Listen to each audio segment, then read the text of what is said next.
What's going on, guys? We're back with another video. Throughout the week, we did get a couple things done.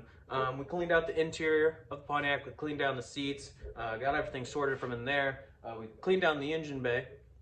I'll cut to a clip of the clean interior here.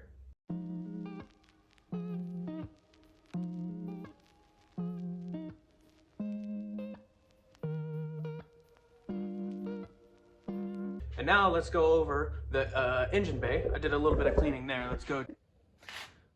So here we got the engine compartment.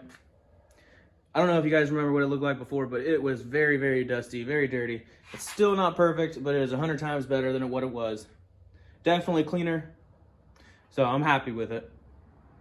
But until we can get access to a washer, get this thing outside in the driveway or something, I can't really wipe it off with water and stuff like that, so I had to use a rag and a bucket of water. All right, guys, we're back at my workbench. We got our inline tube brake lines right here in this box. Let's get this open and we'll see what we're working with.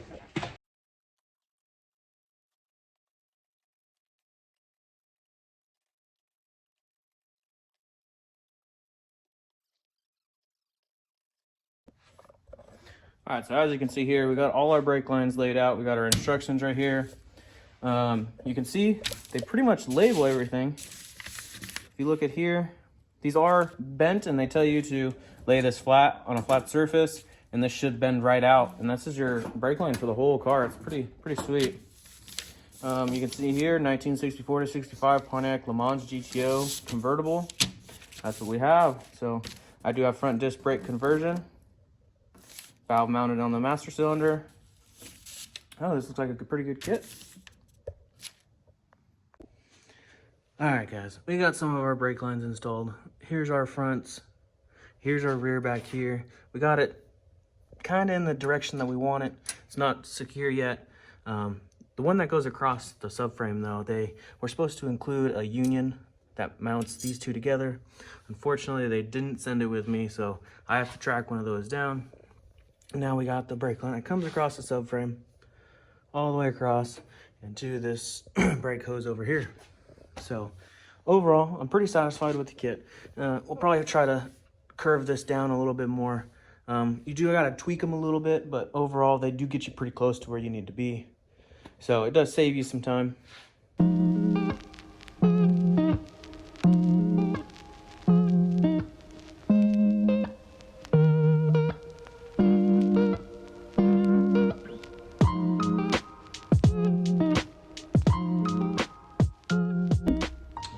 This was a short update video, but unfortunately I got pretty busy throughout the week and didn't have much time to work on the thing.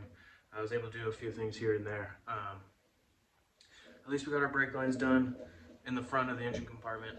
I do have the one that goes from the front all the way to the rear, and they only sent me one rear brake line, unfortunately, so I will have to call them on Monday,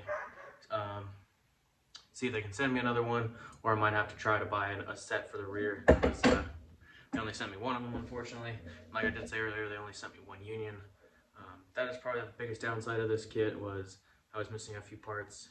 I did buy this kit about a year ago, so I don't know if they're gonna send me one or if I'm just gonna have to buy a whole new set.